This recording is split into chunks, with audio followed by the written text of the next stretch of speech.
Hey guys, welcome back. We are here to talk about all of my favorite nonfiction. I do not consider myself a nonfiction reader at all, but I do want to change that in the future. I've actually acquired quite a few nonfiction books that I'm very interested in. I'm hoping that in 2025 I make it a priority to read some of these. I tend to read like 4 or 5 books at a time, and even still, for me, sometimes that becomes overwhelming. And the way you read nonfiction is going to be completely different than the way you would read fiction. And I think, first and foremost, like some of the books I have, I feel like you want to just read maybe 1 to 2 chapters at a time and then put them down. But you need to not forget about them, so they need to be easily accessible, that it's like, or plan a specific time, when you're going to read your chapter. And that I have failed at. So I'm going to try to get a more concrete plan of action in place for 2025 to begin reading some of these books. But I have read a few that we're going to talk about today. And the first one we're going to talk about is I'm Glad My Mom Died by Jennette McCurdy. I actually recently read this in this year. I wouldn't say it's necessarily recently read, but I read it in this year, 2024. And I would say that this is the first celebrity memoir that I have ever read. And I think it actually set the bar pretty high. Since this, I've actually read a few more because I had such a good time with this one, but none of them compared to this one. I know of Jennette McCurdy because of her connection to Dan Schneider. I had watched a ton of stuff about his odd behavior on Nickelodeon. When I was younger, I never really watched Nickelodeon. I didn't grow up with these shows, but I am incredibly fascinated by the industry and just how it has harmed so many kids. I really am so happy that so many more people are coming out and talking about it and shedding light, revealing the man behind the curtain, so to speak, of Hollywood and what happens behind closed doors. I do think that the 90s were just a very different time. I think that we held famous people up on a pedestal that we are now looking back at it and saying, why?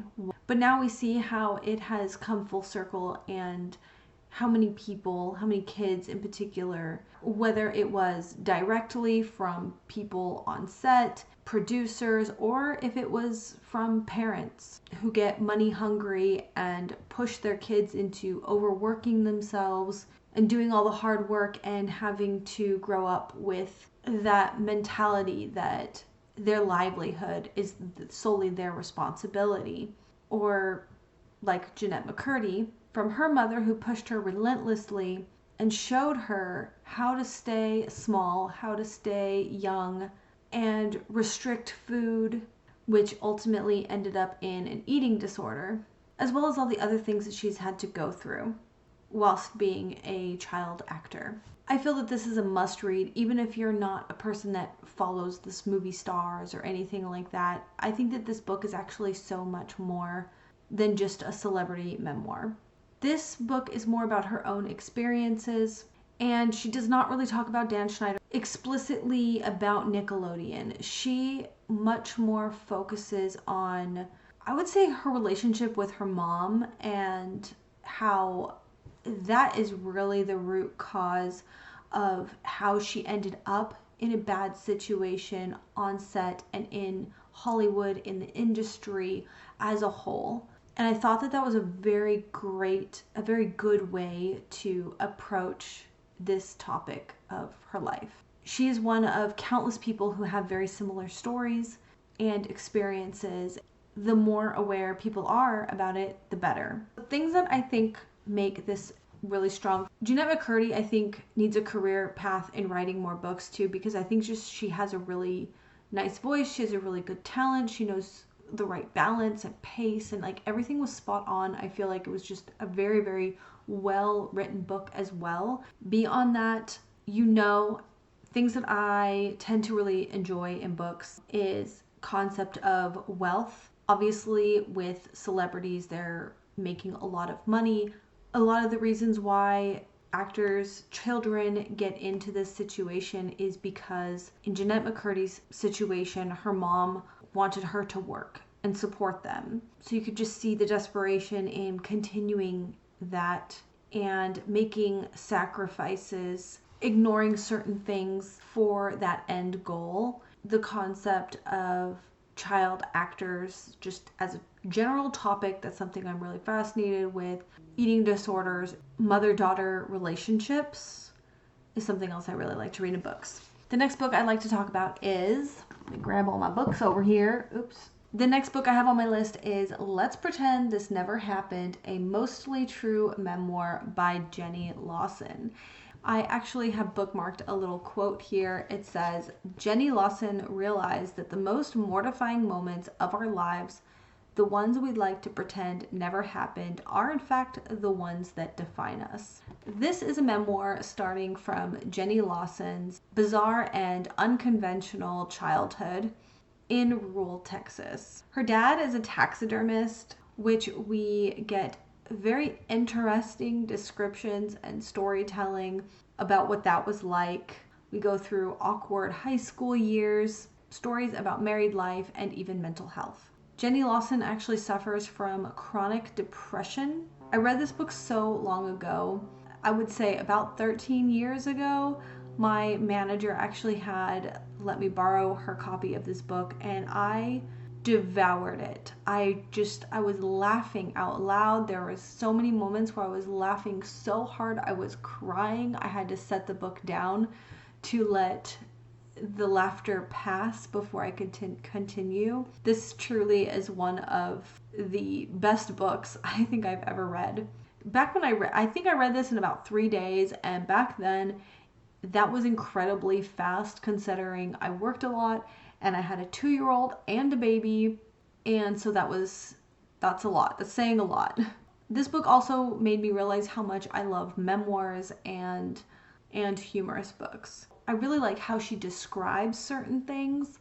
It's like in the back of my mind. I don't have any great examples, but I just loved her writing style and how she describes things, the way she uses words, strings them along together to make the biggest impact. I think I had said this before, but I love how she takes these really sad topics and talks about them in a humorous way. And I've said this before, I really love that juxtaposition of having sadness and happiness together.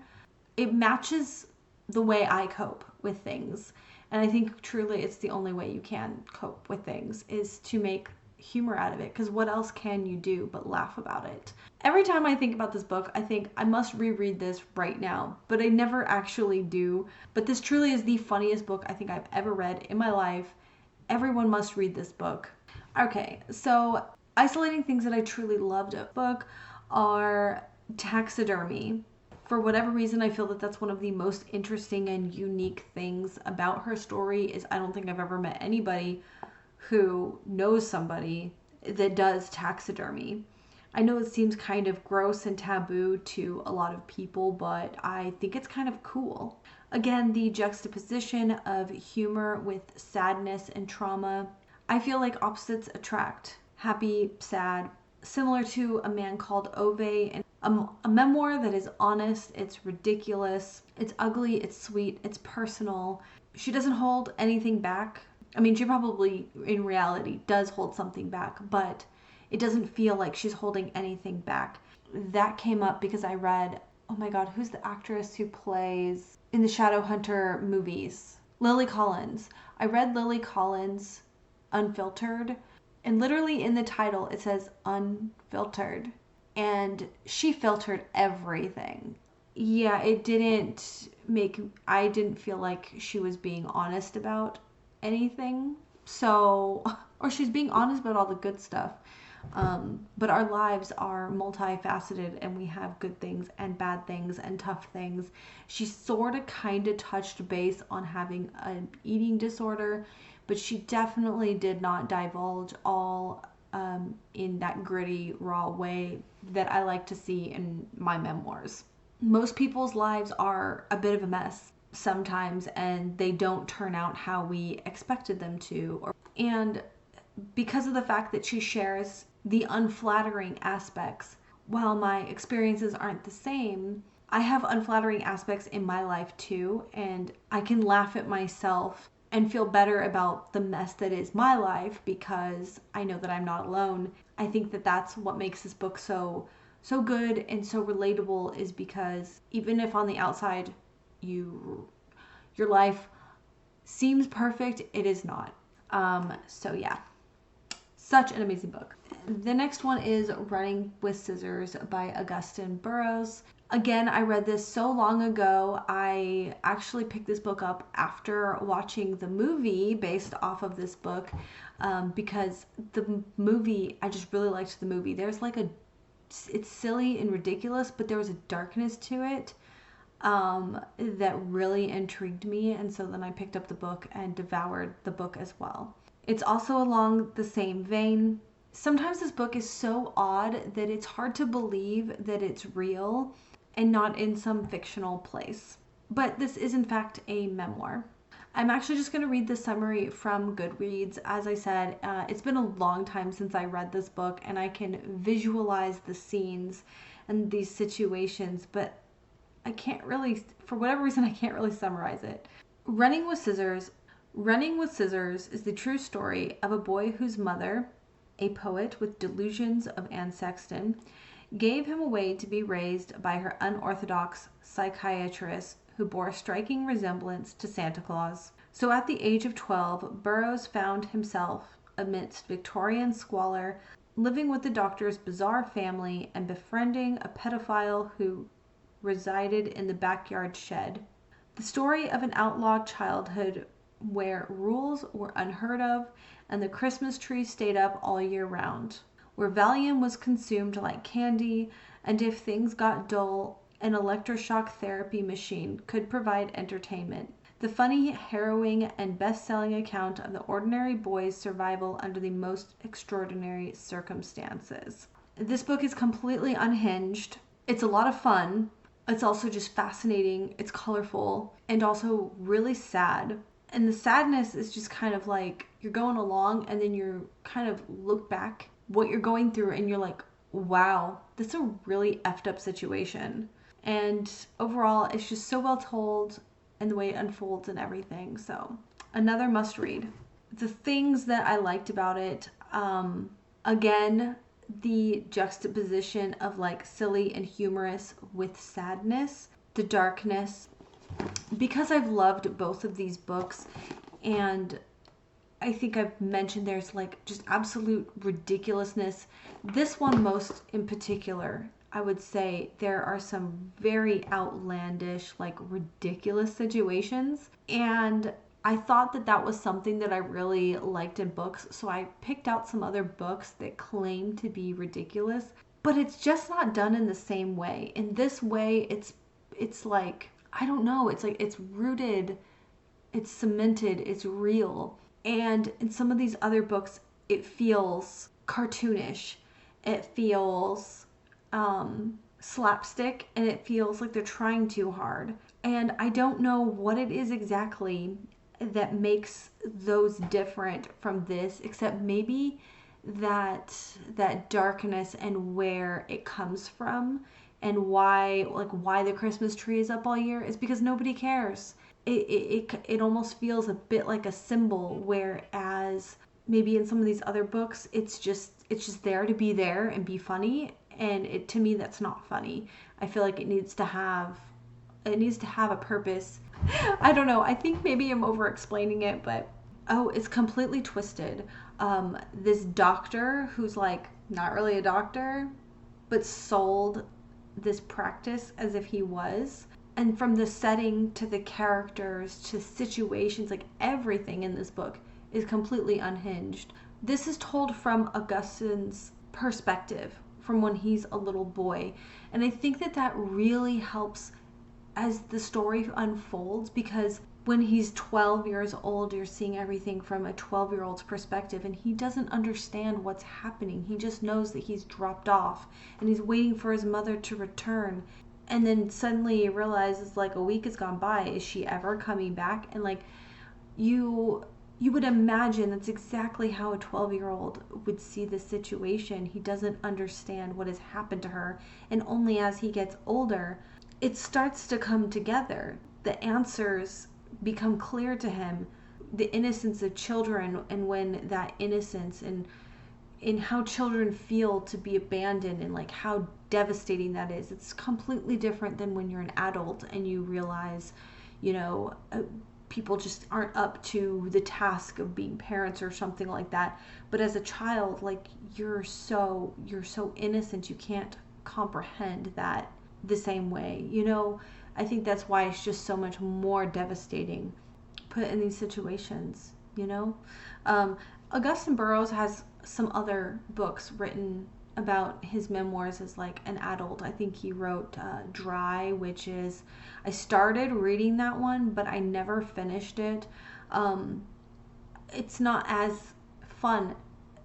God, fun is such a weird word to use because yes, I had fun reading this book. More that word does not feel right to say. But when he's an adult, he struggles with alcoholism. The next one is When My Name Was Kyoko by Linda Sue Park. This one's technically a middle grade novel. Despite being a middle grade book, I think it is for everyone. But this takes place when the Japanese invade Korea and made them act Japanese, from their language all the way as far as changing their names. So we come full circle to why the title is When My Name Was Kyoko. I'll go ahead and read the back too because this is another one I read a while ago, and I apologize for getting these names wrong. I know I'm pronouncing them wrong. Sunhee, her older brother, Tae-yul, and their family are proud of their Korean heritage, but it is 1940 and they live under Japanese occupation. All students must read and write in Japanese, and no one can fly the Korean flag. Hardest of all is when the Japanese emperor forces all Koreans to take Japanese names. Sunhee and Tae-yul become Kyoko and Nobuo. During World War II, Korea is torn apart by the Japanese invaders. Everyone must help with their war preparations, but although people have Japanese names, it doesn't mean that they are willing to defend Japan. Tae-yul is about to risk his life to help his family, while Sunhee stays home, guarding life and death secrets. Who knows whether they will ever meet again. So it's also a lot about family. And I think that there's some other issues that come up, like what happens to their father's business because of this. Then they have an uncle, and then there's also like one of the secrets that this is alluding to is kind of like this family has a way of rebelling in a way. So yeah, but this book was incredibly powerful. The next book is The Tattooist of Auschwitz by Heather Morris. Heather Morris actually interviews the man, the Jewish man. So this man is taken into a concentration camp and nearly dies there. And I forgot exactly how it happens, but he becomes appointed. He makes a friend or something like that. He gets appointed the gig of the tattooist. And I thought that this was pretty interesting because I didn't know, like, we all know that anyone who goes into these concentration camps get a tattoo number on their arm. But I think that in my mind, I guess I had always just thought, well, you know, it was the Nazis who tattooed them. But actually, it's kind of a cruelty in itself. They have one of their own. They have another fellow Jewish person actually do the tattooing. So Lael, I think his name is Lael, gets appointed the job of being the tattooist of Auschwitz. He goes into how horrible of a job that was on a psyche, being the person that's going to just take away their identity and tattoo them for the rest of their lives and mark their skin. To him, this was a horrible gig. It was a betrayal. So then he was given a bag and permitted to, he was at some point, and I forget how this was, he proved himself. He kind of sort of made a Nazi friend. It wasn't a friend, but a fellow soldier was one of the few men who I guess sometimes would talk to him. And he was permitted to carry a bag. He found that this bag and this gig gave him some perks like privacy. And it opened doors into places that he otherwise would not have been able to get to. So he took that and he found ways to kind of give back and risking everything to do the most he can safely. He was permitted to go to the intake, I'm going to call it department, the intake department, where they take all of the belongings of the people who just got taken to the concentration camp, and the women would sort through all the stuff. And this is actually where he met his wife, Gita. I want to say her name is Gita. She would help him find little things to smuggle in his bag, and then he would take it to the fence where people outside of Auschwitz were working. They were Germans, but they had no idea that the people inside the concentration camps were starving. They showed compassion for him.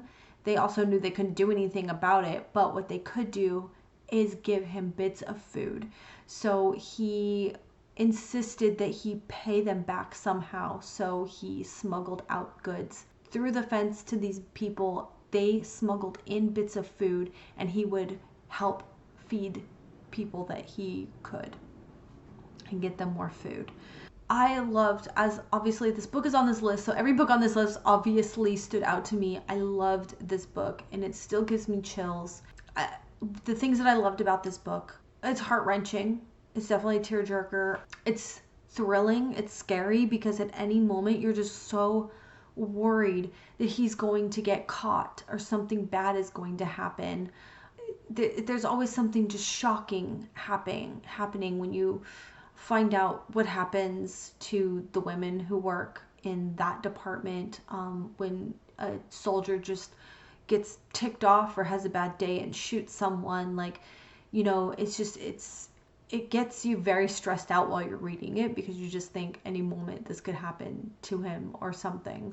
I also felt that this is pretty educational for me because I didn't really I guess, like, thinking of the process, the intake, how belongings were taken, what they got to eat. I knew these things, but I guess reading it in the context of a story just made it so much more solidified in how I process, what I know. And I also didn't really know how much other than the soldiers that were in charge of the concentration camps, I didn't know that people outside the concentration camps really didn't know what was happening inside. The next book is Memoirs. Whoa, I can't talk. The next book is Memoirs of a Geisha by Arthur Golden. This book says it's a memoir, but it's not exactly her telling the story, I don't think. What is it? God, it's been so long since I've read this book, and I read it way back before I even started collecting a library. I forget even when I started.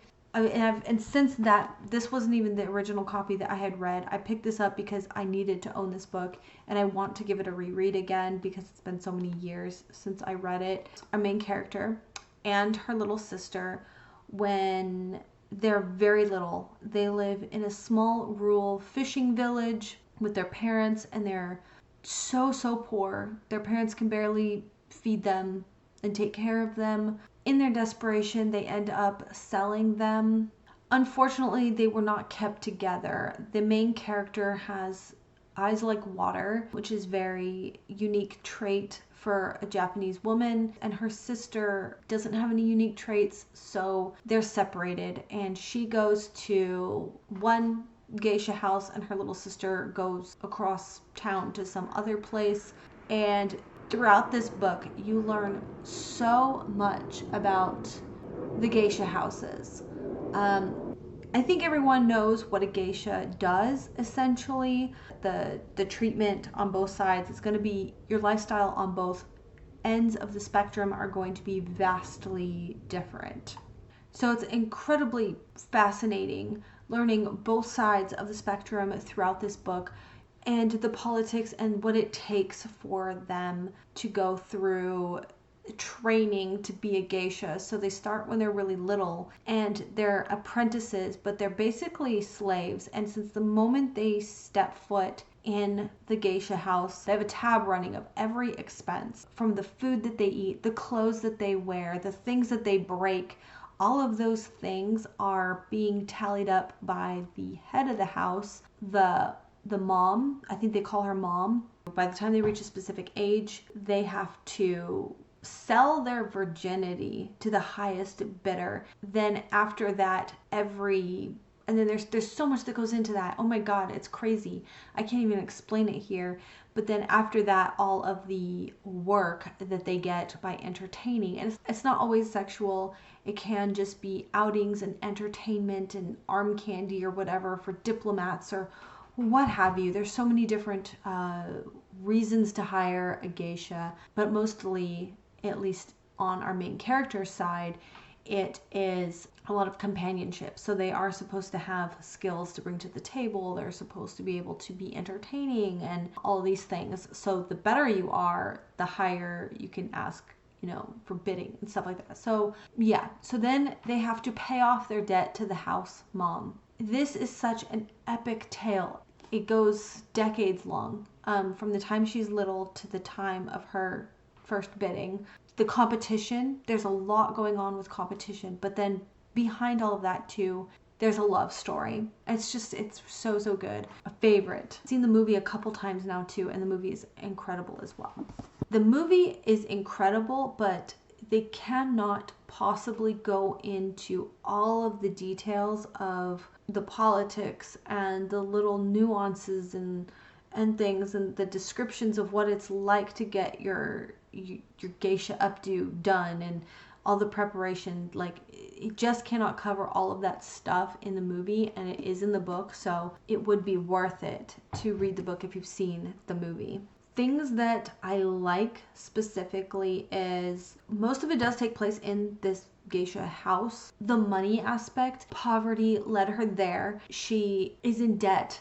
Everything about her life then becomes about money and achieving that highest bidder. Then also the realization when she realizes what she has to do for that. The inner workings and the politics of the geisha houses. I always love learning about other cultures, and this totally immerses you in a world and in a culture that is so foreign to me, in a time period as well, because this obviously takes place, I think it takes place up until World War II.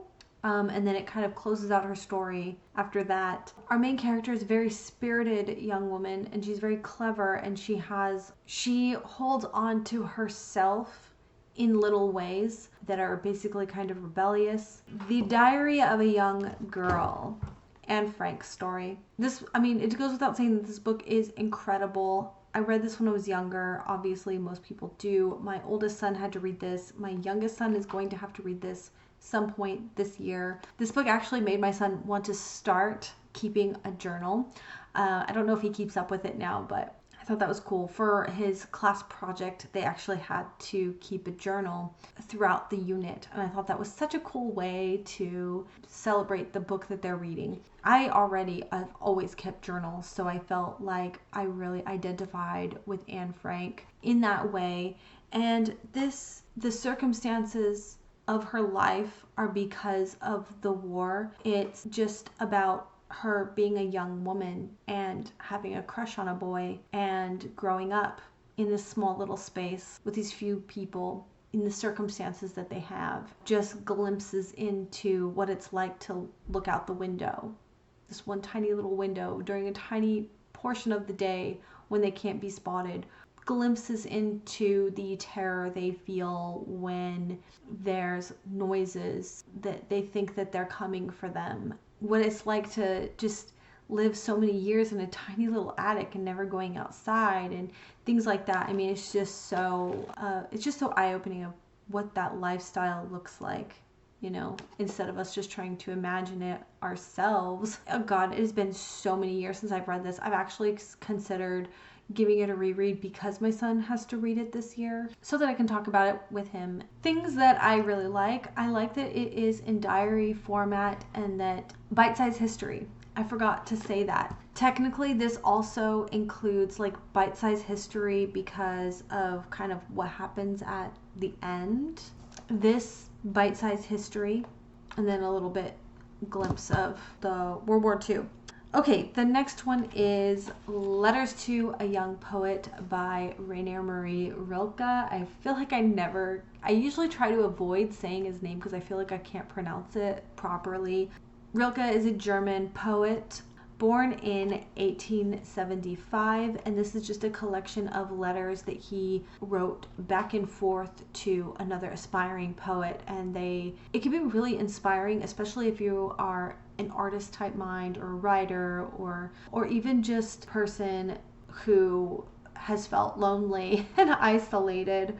They become friends for many years, and they write back and forth, and they talk about creativity, finding yourself, finding your voice, staying true to yourself, finding your style, the creative process, loneliness and isolation. They talk about so many different things throughout these letters. And I'm trying to think, so we have diary entries and we have letters. I would say it's kind of a 50-50. I don't know how personally comfortable I am with reading a full book in the form of like letters.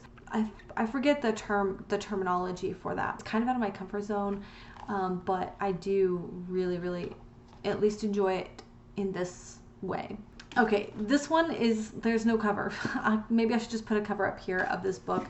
I've said this a few times. This was actually a paperback book, which I tore the cover off and I put it in a hardback book to kind of preserve it. The Diary of Anais Nin. And she is French. This is another memoir told in diary format, like the Diary of Anne Frank. Only Anais Nin's journals go on for, I want to say, like 8 volumes.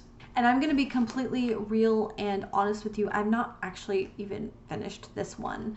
The reading process is quite slow because of her writing style, which, don't get me wrong, I do really like, but I did reach a point where she gets very kind of obsessive.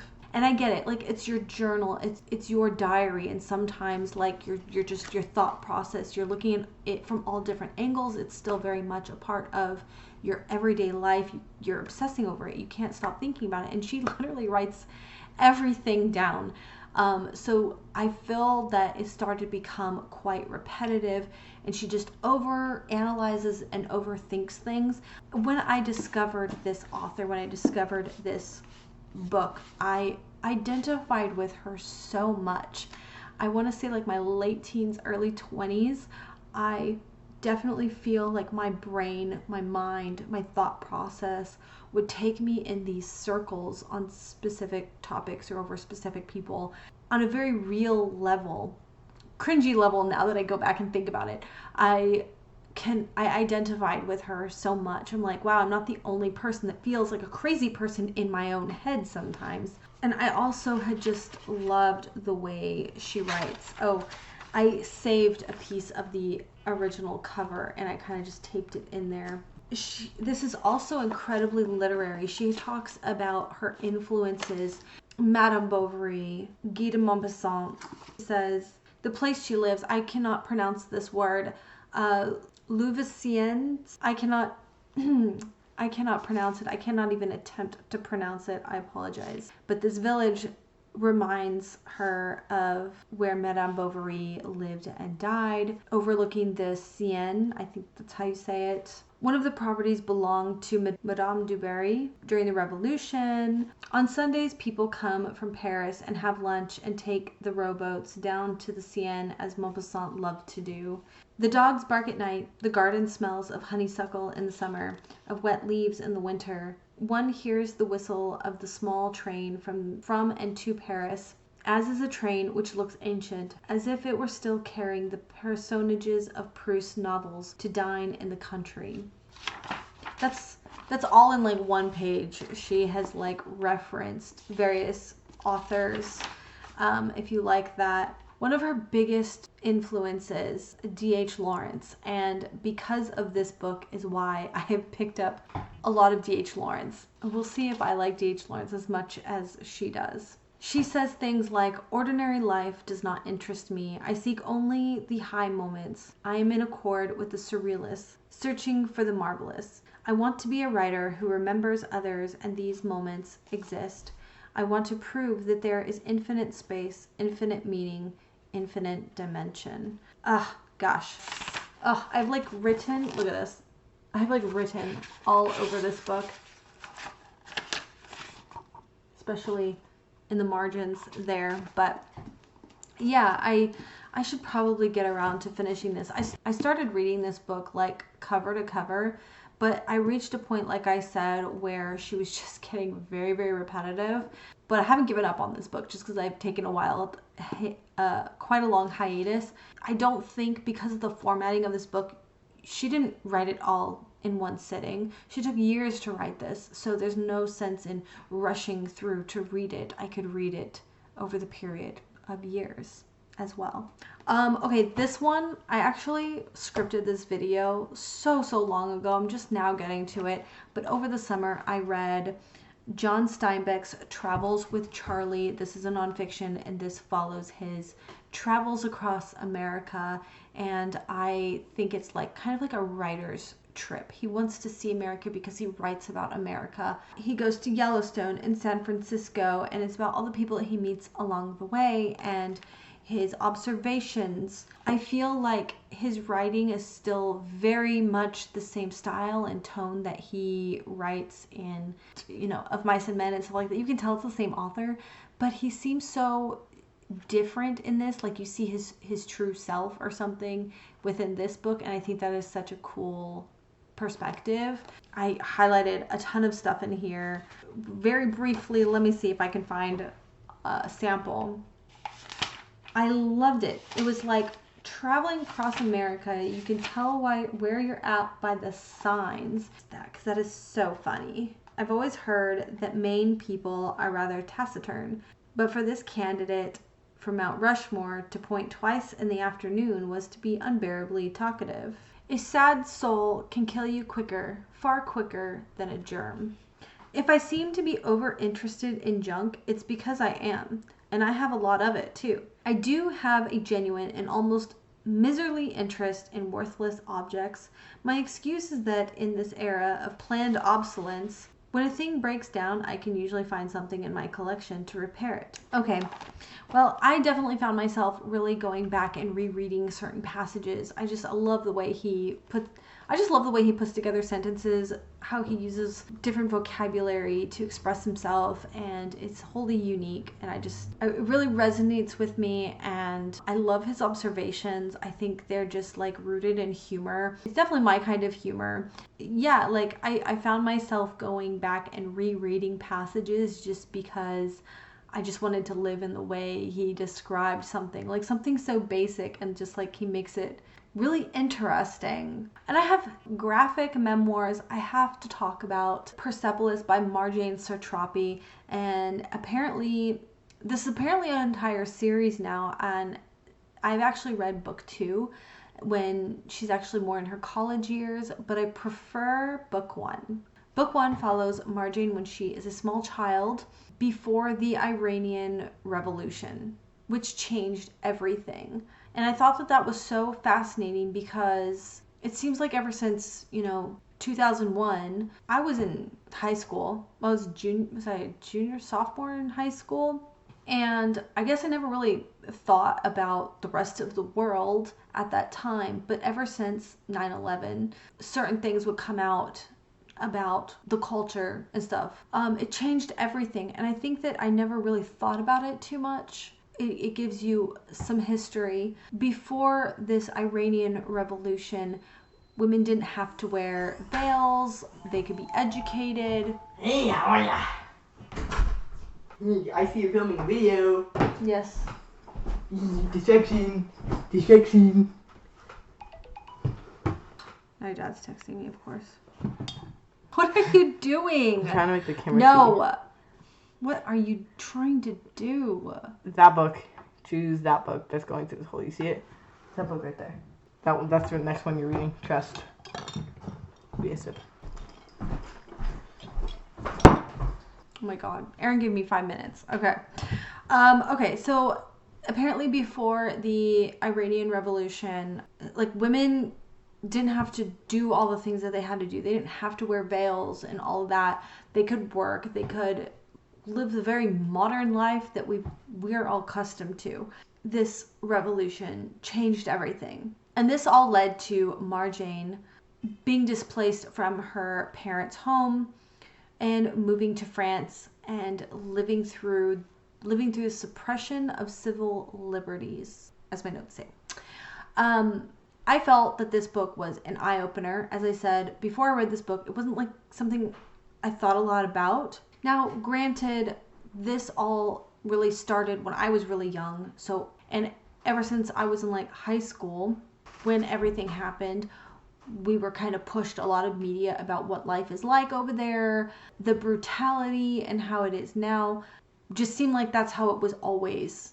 But in this, you can see where the start of the change happened, and it wasn't always like that, and it makes you really feel for them. And it was really heartbreaking. Things I liked about this are the bite-sized history, a really good story. It's a graphic novel. It's through a young girl's perspective. In particular, in the first book, you know, she's little and she doesn't understand why she wants to go out and play and suddenly she's not allowed to, and her parents do the best that they can to kind of explain it to her in a way she can comprehend, the way she can understand. I learned a lot from this book, and it was incredibly heartfelt. Okay, I'm gonna go ahead and leave you off here. These are my favorite non-fictions. As always, I am always open to new recommendations. Now that you know some of the things that I really like and I really gravitate towards, let me know if you have read any of these or if you plan to. Thank you all so much for watching, and we'll see you soon. Bye.